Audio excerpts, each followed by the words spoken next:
गुजार हूँ कि खुदावन ने लोगों को घरों से निकाला।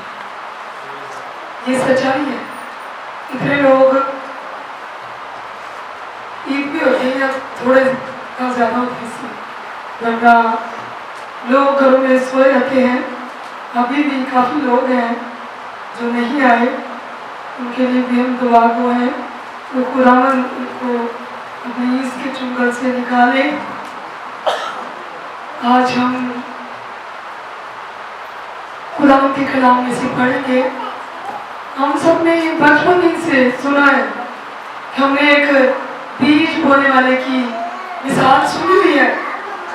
हम पूरी स्टोरी नहीं पढ़ेंगे क्योंकि बहुत लंबा हिस्सा है, तो दुनिया की स्टोरीज हम पढ़ते रहते हैं, हमें कुछ फर्क नहीं पड़ता। लेकिन जब बाइबल की स्टोरी की बारी आती है तो पारी ने कलाम बड़ा लंबा कर देता है। पास भी करो पास की क्या देगा तुम जाए। तो इससे पहले कि हम थक जाएं, कुरान के कलाम में से मुकद्दस मरकज़ की अंजील उसका 4था बाब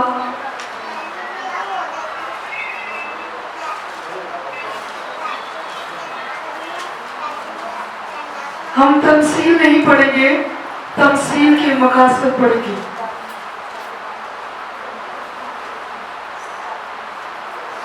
और 3वीं आयत से लेकर मुकद्दस मरकज़ की अंजील उसका 4था बाब उसकी 13वीं से 20वीं आयत तक, अगर कोई बेटी बेटा पढ़ना चाहता है वो यहाँ सामने आ जाए।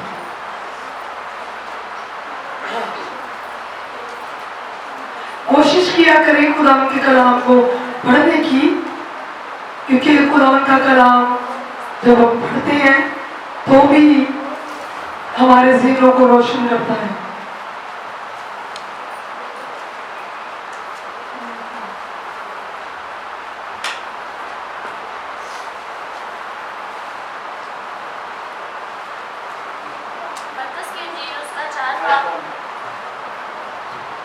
मरकज़ की अंजील उसका 4 बाब और उसकी 13 आयत। फिर उसने उनसे कहा, क्या तुम ये तमसील नहीं समझे? फिर सब तमसीलों को क्यों कर समझोगे? बोलने वाला कलाम होता है, बोलने वाला कलाम होता है जो राह के किनारे है, जहाँ कलाम बोया जाता है। ये वो है कि जब उन्होंने सुना तो शैतान फिर फौर आकर उस कलाम को जो उनमें बोया गया था उठा ले जाता है। और इसी तरह जो पथरीली जमीन में बोए गए हैं, ये वो हैं जो कलाम को सुनकर फिर फौर खुशी से कबूल कर लेते हैं और अपने अंदर जड़ नहीं रखते, बल्कि चंद रोजा है। फिर जब कलाम के सबब से मुसीबत या जुल्म भरपा होता है तो फिर फौर ठोकर खाते हैं। और जो झाड़ियों में बोए गए वो और हैं, और वो ये हैं जिन्होंने कलाम सुना और दुनिया की फिक्र और दौलत का फरेब और चीज़ों का लालच दाखिल होकर कलाम को दबा देते हैं और वो बेफल रह जाता है। और जो अच्छी जमीन में बोए गए ये वो हैं जो कलाम को सुनते और कबूल करते और फल लाते हैं, कोई 30 गुना, कोई 60 गुना, कोई 100 गुना। खुदावन के कलाम के पढ़े जाने और सुने जाने से हम सब की खताएं माफ की जाएं। सब अपनी आंखें बंद करें, दुआ करेंगे। कदीस खुदावन तुझे मेहरबान हो, हम तेरा शुक्रिया अदा करते हैं कि तूने खुदावन हम सब को तौफीक इनायत की ताकि हम सब तेरे शीरी बयान को, तेरे मोहतबर कलाम को सुन सके। अब हम सबको तौफीक इनायत फरमा ताकि तेरे कलाम को समझ सके। समझने वाला गोश्त दिल फरमा। सब कुछ मांगती है सुनासरी के नाम से। अजीजों तशरीफ रखिएगा। अजीजों हम बचपन से सुनते आ रहे हैं बीज बोने वाले की कहानी कि एक आदमी है, बीज बोने निकलता है, वो बीज बुत हो जाता है। उसने एक अपने कमर के साथ कपड़ा बांधा होता है, वो झोली की तरह होता है, तो वो उधर से बीज निकालता है और यूं छट्टा देता जाता है और कुछ बीज जो है वो हमने पहली जमीन के बारे में देखते हैं। कुछ बीज कहाँ गिरता है? फिर उसने उनसे कहा, क्या तुम ये तमसील नहीं समझते? फिर सब तमसीलों को क्यों कर समझोगे? बोने वाला कलाम बोता है। जो राह के किनारे है जहाँ कलाम बोया जाता है, ये वो है कि जब उन्होंने सुना तो शैतान फिर बोरा कर उस कलाम को जो उनमें बोया गया था उठा ले जाता है। अजीजों, ये पहली जमीन है कि जिसके अंदर कलाम बोया जाता है, छट्टा लगाया जाता है।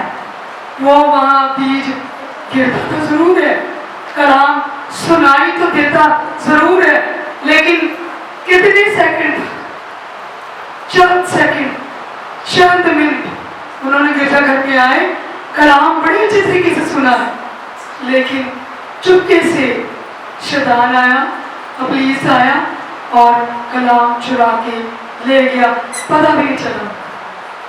ये वो वाली जमीन है जो अपने कलाम को अंदर नहीं रख सकते और फौरन इब्लीस चुरा के ले जाता है। हम दूसरी जमीन के बारे में सीखते हैं। अभी कुरान के कलाम में यूं बयान है, और इसी तरह जो पथरीली जमीन में बोए गए, ये वो है जो कलाम को सुनकर फिर और खुशी से कबूल कर लेते हैं और अपने अंदर जड़ नहीं रखते, बल्कि चंद रोजा है। ये बड़ी खूबसूरत मैंने ये मिसाल देखी है, सुनी भी है और अभी पढ़ी भी है कि कुछ लोग हैं कलाम को बड़ी जल्दी कबूल कर लेते, कहते बड़ा मजा आया, आज पानी साहब ने कलाम सुनाया, मैनू बड़ी बरकत मिली, मैनू बड़ा सुकून आया। तो जब वो घर जाता है सारी बरकत गवाच जाती, उसके अंदर कलाम ठहर नहीं सकता, क्योंकि कलाम ने जड़ नहीं पकड़ी। चंद रोज होते हैं, वो पंजाबी में या उर्दू में एक कहावत है, 4 दिन की चांदनी फिर तेरी रात। 4 दिन बोले भगत जी भगत साहब बड़े कम करके मौज से हो रहे थे, लेकिन चंद ही दिन के बाद, चंद ही रोज के बाद पता चलता है कि भगत साहब बुढ़े की बने। अजीजों, हमें ऐसी जमीन नहीं बनना कि हमारे अंदर कलाम ठहरे ना, जड़ ना पकड़े। हमें अपने अंदर को मजबूत करना है। साढ़े अंदर थे खा के पापड़ सलैंटियां के अंदर हो गए कमजोर, पी के स्ट्रिंग बड़ा मजा आता है, जड़े गुर्दे फेल कर देते, जो आपके अंदरूनी सिस्टम को खराब चीजें करती हैं। जब वो आप खाएंगे तो कैसे कलाम आपके अंदर ठहरेगा? आपके अंदर कलाम नहीं ठहर सकता जब आपका अंदरूनी सिस्टम खराब है। हमारा अंदर कमजोर है, हमारा दिल कमजोर है, हमारा ज़हन कमजोर है, तो कैसे हमारे अंदर कलाम ठहर सकता है? कलाम जड़ ही नहीं पकड़ता, इसलिए फसाद बर्पा होते हैं, इसलिए लड़ाइयां झगड़े होते हैं। फिर हमें कोई शख्स अच्छा ही लगता, चाहे वो कोई भी हो। तो खुदाम के कलाम में लिखा है कि हमें हारना नहीं, बल्कि हमें खुदाम के कलाम की जड़ रखनी है अंदर। हम तीसरी जमीन को पढ़ते हैं कि खुदाम के कलाम में वो हमें क्या बताती है। फिर जब कलाम के सबब से मुसीबत या जुल्म बर्पा होता है तो फील फॉर ठोकर खाते हैं। हमारे अंदर जब जड़ नहीं होती तो फिर क्या होता है? हमारे ऊपर मुसीबतें आती हैं, तंगी आती है, जुल्म होता है, तो हम सारा कुछ छोड़ के भूल जाते हैं। तो फिर हमारी जड़ जो है वो टूट जाती है। कभी तीसरी जमीन पर गौर करते हैं 18 आयत पे, और जो झाड़ियों में बोए गए वो और है। ये वो है जिन्होंने कलाम सुना और दुनिया की दुनिया की फिक्र और दौलत का प्रेम और चीजों का लालच दाखिल होकर कलाम को दबा देता है और वो बेफल रह जाते हैं। अजीजों, ये तीसरी जमीन है जो जड़ नहीं पकड़ती, जो दुनिया की फिक्रें हैं। हमें कलाम की बारी होती है कलाम सुनने की, हमें फिक्र होती है हाय हाय कितना ड्रामा निकल जाए। मैंने एक बच्ची को कल कही 1 बजे प्रेयर होती तो आपने आना तो छुट्टी कितने बजे हो? मैंने कहा 8 बजे उठी। टीचर जी तो ड्रामा देख रहा है। अजीजों, हमें दुनिया की फिक्र लगी है, दुनिया की ड्रामों की, फिल्मों की, मूवीज की फिक्र लगी है। हमें अपनी जिंदगी की फिक्र नहीं। हमारी जिंदगी कल सड़ रही है, हमारी पोशाक गंदी है, धब्बे लगे हुए हैं, असि कभी ब्लीच नहीं होने छुपाई। लेकिन अगर हमारी पोशाक काटन के सूट से थोड़ा दाग लग जाए, कहने बुढ़ी कोट कोट धामा बना दे, हाय मेरे सूट को कलम क्यों नहीं लगी, मेरे सूट से दाग क्यों आ गया। अजीजों, हमारी जिंदगियों के अंदर दाग क्यों है? हमें कपड़ों की फिक्र लगी है, हमें बड़ी फिक्र अपने कपड़ों की, बड़ी फिक्र अपने खाने की। मैंने 1000 दफा ये कलाम सुनाया, हमें रूह की फिक्र नहीं है। यहाँ लिखा है कि हमें दुनिया की फिक्रों ने, दुनिया की दौलत ने मार दिया है। दुनिया की दौलत का मैं फिक्र लगा, 1 लाख कमाया, मैं 60,000 कमा लिया, मैं 70,000, मैं 1.5 लाख, मैं 1 लाख। खुदावंद ने क्या किया है? खुदावंद को हमारे पैसों की जरूरत नहीं, वो हमारे दिल पर नजर करता है। अजीजों, वो नहीं कहता कि न चंदा पाया जी, ये शेखी है कि मैं तेरे 10,000 देता तो मैं 5,000 देता। लेकिन खुदावंद आप जितने मर्जी पैसे दे दो, खुदावंद के कलाम में लिखा है अगर तुम नबूवतें करो, अपने बदन जलाने के लिए दे दो, अगर तुम खुदा के करीब नहीं हो, खुदा के हुक्मों को नहीं मानते तो कुछ भी नहीं करते। हम समझते हैं कि ऐसे चौक के पैसे दे के बचना, वो नहीं बचता। हम समझते हैं हम गरीबों की तवारदार करके बच जाएंगे, नहीं बचना। खुदा के कलाम में लिखा है जो मुझसे ज्यादा अजीज औरों को रखता है वो मेरे, किसी को कलाम नहीं आता, वो मेरे सबको आता है कलाम। हम बोलने वाले हैं, घरों में हमारी जुबान इतनी लंबी होती है, लेकिन जब खुदा के कलाम की बारी आती है तो हम बंद जुबान करके बैठ जाते हैं। अजीजों, हमारे सीखने का कुछ फायदा नहीं। खुदा के कलाम में लिखा है कौन कौन सी चीजें हमें खुदा से जुदा करती है। दुनिया की फिक्र, दौलत, फरेब, हम खुदा को फरेब देते रहते हैं। गिरजे आना होता तवार को, वो भी 9 बजे के टाइम 10 बजे जावांगे, ऐਵੇਂ ही उत्थे गीत गा के साढ़े को दिमाग खराब गीत गाते नहीं। अजीजों, जब तक हम गीत नहीं गाते, प्रस्तुत नहीं करते, हमारे बदन के जुए नहीं टूटते। सुन होके बैठे थे कलाम सुन रहे, सुन होके सुने, डरे हैं, बड़ा खौफ है। कोई खौफ नहीं, कोई खौफ नहीं रखता खुदा का। जो नाफरमान है, जो इज्जत नहीं करता खुदा की, किसी की भी ना करे, खुदा की इज्जत करे तो क्या हुक्म है पहला? किसी को हुक्म पहला नहीं आता। पहला हुक्म मेरे हुजूर तू गैर मबूदों की बंदगी इबादत ना, जैसे सारे ही करते पे। मेहमान, मैं आपको ये सच बता रही, जो कलाम के दौरान मेहमान आए वो भी खुदावंद से भी रोकता है। ये सबसे बड़ी मुसीबत ये है जो कलाम से रोकता है। ये मैं कहती जिस दिन ये बंद हो जाएगा खुदावंद के कलाम का इनकलाब आ जाएगा, क्योंकि इसमें लोग इतने खो चुके हैं, इतने डूब चुके हैं, इतने अंधे हो चुके हैं, उनको कलाम की आयात याद नहीं रहती। पहले मैंने देखा जो अनपढ़ लोग थे, हमारे सामने मिसाल है, मेरे बिनोई है बड़े, उनको कोई पढ़ना लिखना नहीं आता, कुछ भी नहीं पढ़ना आता, अलिफ बे भी नहीं आता, ABC भी नहीं आता, लेकिन खुदा का कलाम उसको पढ़ना आता है। आजकल कौन है, किसको आता है? वो व्हाट्सएप से करो, फेसबुक की खोल दिए, कॉपी की में इंस्टाग्राम में उनका नाम नहीं आता, कितने बड़े कितने कितने खोल रहा।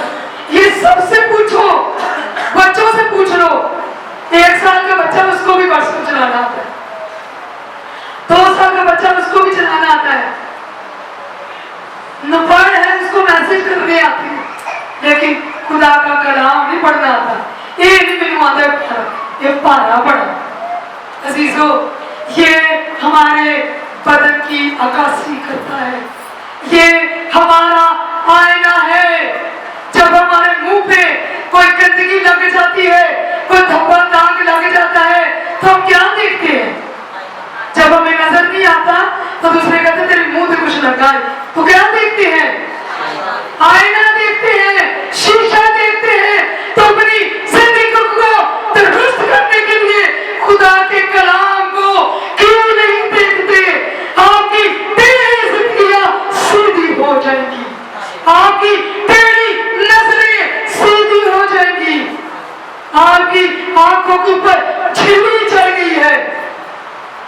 हम ये तो सुना देते हैं, सुन देते हैं, दुनिया से सुनते हैं, कलाम से सुनते हैं कि किसके छिलके उतरे जी, किसकी आंखों के छिलके उतरे जी? भाई के लिए जोरदार तालियां बजाएं। हम रोज कलाम सुनते हैं, हमें कलाम याद ही रहता है। क्यों? हम रखते नहीं अंदर, हमें जरूरत नहीं कलाम की, हमें दुनिया के रुपए पैसे की जरूरत है, हमें डॉलर की जरूरत है। $25, $2,000 डॉलर राजन। अजीजों, जितने मर्जी डॉलर खरीद लो, जब तक खुदा यीशु मसीह आपकी जिंदगी के अंदर नहीं, तो कोई डॉलर काम नहीं करेगा। ये सच कह रही है। हमारी कलीसिया में इतनी सुस्ती छा गई है कि किसी को होश ही नहीं है, सारे बेहोश बैठे हुए।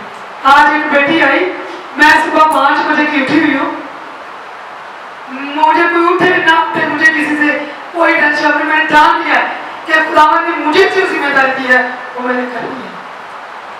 मैंने पूरे रात को बारिश साहब एल्डर साहब विजिट करके आए हैं, लेकिन मैंने सुबह उठ के फ्रेश होकर पूरे बुलार कॉलोनी का विजिट किया है। जल्दी आ जाओ सैमुअल, बाहर निकलो। सबको मैं आवाजें दे रही थी, निकलो भाई, खुदावंद की आवाज है। तो मैं सबको विजिट करके ऊपर गिरजाघर आ गई, ये जरूरी है बताना। तो एक बेटी आई, तो कहा जी मैं सैमुअल ने कहीं नहीं गिरजा साफ करने जा, तो कोई नहीं जाते, कुछ ही निकलते नहीं, लेकिन खुदा ने मुझे कहा लोगों ने काम कर देते तो खुदा का काम कर लेके डर लगा। और बहन ने आके आप गिरजे की प्लेटें देखे, स्विच प्लेटें देखे, किसी ने देखा, किसी की नजर नहीं पड़ी होगी। ये 2 साल से गंदी सी, मैंने भी नहीं हाथ लगाया, और मैं कहती थी कोई देखेगा। और इसका मतलब आपकी आंखें नहीं है, आप आंखें बंद करके आते गिरजे में, आंखें बंद करके चले जाते हैं। तो अजीजों, आपको ये छोटी चीजें नहीं नजर आती तो इतना बड़ा कलाम कैसे नजर आएगा? और बेटी ने आके वो सारी प्लेटों को साफ किया, इतनी छोटी छोटी चीज को उसने साफ किया। मैं इतनी खुश थी, मैं कहा खुदा ने आज आपको बरकत देने वाला है, आज आपके खानदान को बचाने वाला है। उसका खामन खुदा से बहुत दूर चला गया है, इतना दूर कि वो वापिस नहीं आ सकता। तो मैं उसके कहती खुदा तेरी बेटी, खुदा तेरी खामन को लौटाएगी, उसको वापिस लाएगा, क्योंकि तूने खुदावंद के घर की क्या की है? फिक्र की है। हम खुदा के घर की फिक्र नहीं करते, हमें अपने बच्चों की फीसों की फिक्र पड़ी है, हमें फिक्र पड़ी है बिजली का बिल देने वाला है, हमें फिक्र है गैस का बिल देने वाला है। अजीजों, खुदा के पीछे लग जाए, आपकी सारी फिक्र उसको है, आपके पूरे घर की उसको फिक्र है। हमारी जमीन इतनी पथरीली है, इतनी अपने सख्त रखी हुई है कि अंदर जाता ही नहीं की कुछ। तेरा पत्थर है, पत्थर के कुछ भी नहीं जा सकता। वो फल रह जाता है। कैसा रह जाता है? बेफल। तो कोई बेफल रहना चाहता है? मैं ये बात है तो ये शरई, लेकिन जब कलीसिया में करें तो लोगों को अच्छा नहीं लगता। जब किसी लड़के लड़की की शादी होती है 2-3 साल वो खुदा को औलाद नहीं देता तो लोग क्या कहते हैं? अच्छा समझते, उनको बातें करते। आपकी जिंदगी के अंदर अगर कलाम है तो फल नजर नहीं आता, तो क्या जिंदगी है आपकी? आपकी जिंदगी भी बेफल है। कलाम होते हुए भी आपके अंदर आपकी जिंदगी बेफल है, उसके अंदर कोई फल नहीं। अभी हम चौथी जमीन के बारे में पढ़ते हैं, सब गौर से सुने। और ये अच्छी जमीन में बोए गए, ये वो है जो कलाम को सुनते और कबूल करते और फल लाते हैं। कोई 30 गुना, कोई 60 गुना, कोई 100 गुना। आमीन। हमने कुरान के कलाम में से अभी देखा है कि अच्छी जमीन कौन सी है जी? जो फल है। फल कैसे लाते हैं? ऐसे हम फल ले आएंगे, कैसे फल लाते हैं? और जो फल जो अच्छी जमीन में बोए गए वो ये है जो कलाम को सुनते हैं। क्या करते हैं? कलाम को सुनते हैं। तो जो कलाम ने सुना, लोग कहते हैं हम घर में बैठे सुनते हैं, हमारी बिलाल गुरु के जितने मर्द आते हैं असि टीवी पे सुन लिया।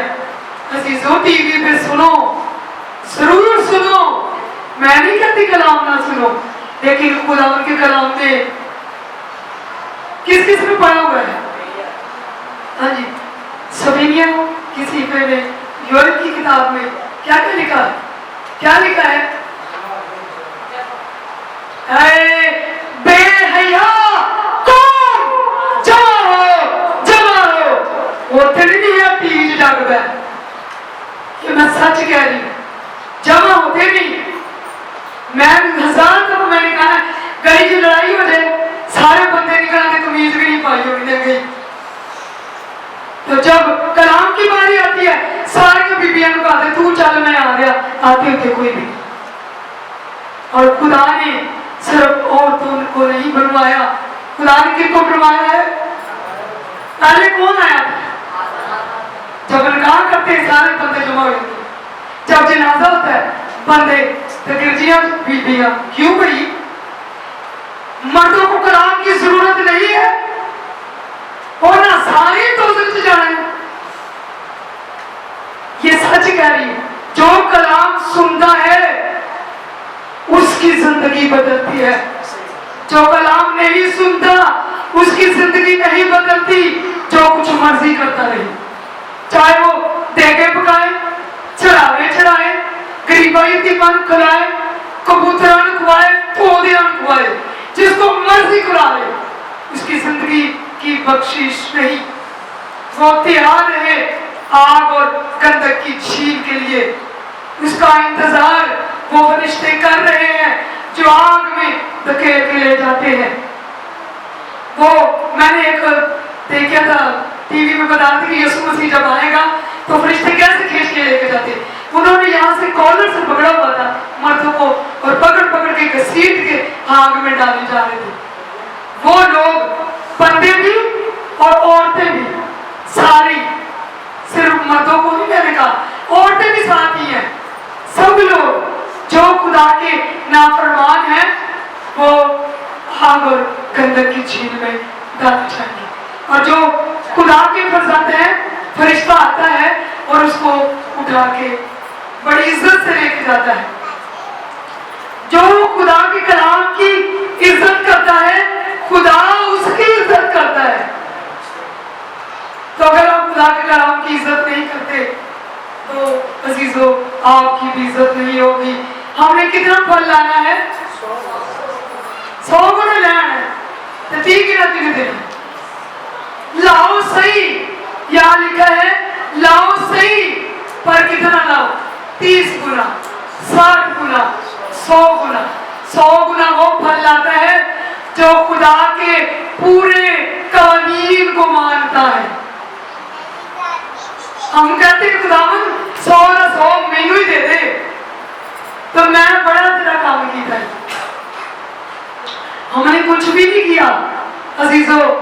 जब हमें खुदा के लोग कहते हैं दिया करो तुम्हें भी दिया जाएगा, तो व्हाट्सएप पे बाइबल सीट मिनिस्ट्री में एक लड़का और उसने बताया करना जवानियां पालिया ने वो बुरा वाला हाथ बैके त्यारे उसकी कटिंग देखने वाली थी और वो खुदा के लोगों पे इल्जाम लगा रहा था।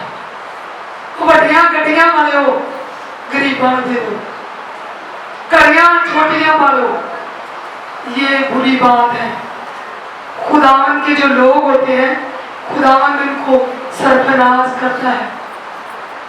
वो आपके चंदा में नहीं पलते, वो खुदा के पैसे पे पलते हैं।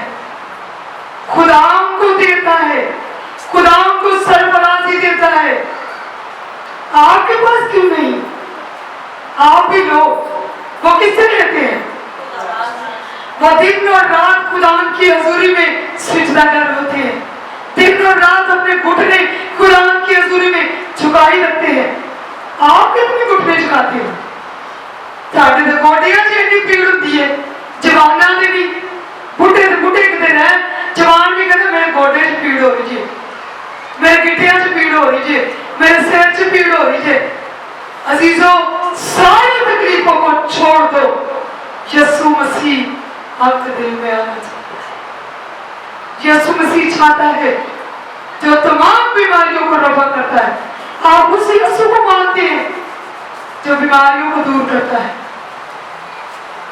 कुछ लोग हैं बाद में बीमार हो जाए वो कहते बीमारी सब तुझे टीके के हो जाए, तो उनको बीमार भी होना चाहिए। फिजिकल अगर कोई चोट लगती है तो कोई बात नहीं, वो भी इंसान है, कोई खता हो सकती है, कोई आजमाइश हो सकती है, कुछ भी हो सकता है। अजीजों इससे बेहतर क्या तोमते लगाएं, खुदा के कलाम को पढ़े, खुदा के कलाम को सुने, ताकि आप 30 गुना 60 गुना 100 गुना कोशिश करें और दुनिया की फिक्रों को छोड़ दें, अपने लिए सोचना छोड़ दें। हम क्या खाएंगे, हम क्या पिएंगे, हम क्या पहनेंगे, अगर हम सोचते हैं तो फिर वो जो परिंदे हैं वो क्या करते हैं? वो सोचते हैं, वो क्या करते हैं? वो खाते हैं, सोते हैं, मौज करते हैं। आप भी ऐसा करें। जब ऐसा होगा जब आप पूरा वक्त खुदा को देंगे। हम तो चंद लम्हे नहीं देते, थोड़ी देर बाद सब ज्यादा मैसेज लंबा हो जाए तो लोग सारा कलाम माची दे देते। तो जब हम मूवी कितने घंटे की देखते हैं? कितने घंटे की? हम कलाम गाने नहीं सुनना चाहते, हमारा जहन जो है डिस्टर्ब हो जाता है। छेत्री करो भाई साहब, तो समझ कैसे आएगी? मैं जब कलाम सुनाती मुझे एक एक चेहरे का पता होता है, ये क्या सोच रहा है, ये क्या सोच रहा है, की सोच रहे हैं। क्यों? क्योंकि जब खुदावन का बंदा ये बंदी मस्जिद पे आते हैं, खुदावन का नज़ूल होता है। वो अपनी जुबान से कुछ नहीं कहता। अगर खुदा ना चाहे कोई बोल नहीं सकता, खुदा ना चाहे तो कोई भी नहीं कुछ कर सकता। ये खुदा की मर्जी है कि हम हमारे काम करते हैं। तो इससे पहले कि हम आगे बढ़े, मैं अपने भाई शहीन के लिए शुक्रगुजार हूँ, उनके साथियों के लिए जितने लोग आए हैं, हम उन सब के लिए शुक्रगुजार हैं कि खुदावन ने परस्तिश के लिए हमें एक और नौजवान दिया है। हम उनके लिए शुक्रिया अदा करते हैं। और बड़े दिनान के लिए जो सारे दिनान हैं और उनके साथ जो भाई आए हैं उनके लिए भी हम शुक्रगुजार हैं कि खुदावन ने उनको यहाँ भेजा है। वो बड़े अच्छे जो सरदरान हैं, बड़े अच्छे प्रस्तार हैं, खुदावन ने बड़ा उनको जोर दिया हुआ है। तो पास्टर साहब के टीचर हैं, हम उनके शुक्रगुजार हैं। और शुक्रगुजार हैं बेटे दाऊद के लिए, उनकी मिसेस के लिए, तो खुदावन ने उनको एक नौजवान खूबसूरत बीवी भी है जो उनके साथ शाना बशाना खिदमत करेगी। और खिदमत में दाऊद बेटे ने अपनी खिदमत का आगाज कर दिया है जो उसने छोड़ा था। हम उसके शुक्रगुजार हैं कि खुदा ने उसको तौफीक बख्शी है। और तमाम हाजरीन के लिए मैं शुक्रगुजार हूँ जो आज खुदा का जिंदगी बख्श कलाम सुनने के लिए आए हैं। और तमाम नाजरीन के लिए जितने देखने वाले हैं उनके लिए भी मैं आसमानी बरकत से उनको चाहती हूँ कि खुदावन उनको आसमानी बरकत से लबरेज करे और तमाम खुशियों से आशीर्वाद करे। आप सबकी सलामती हो।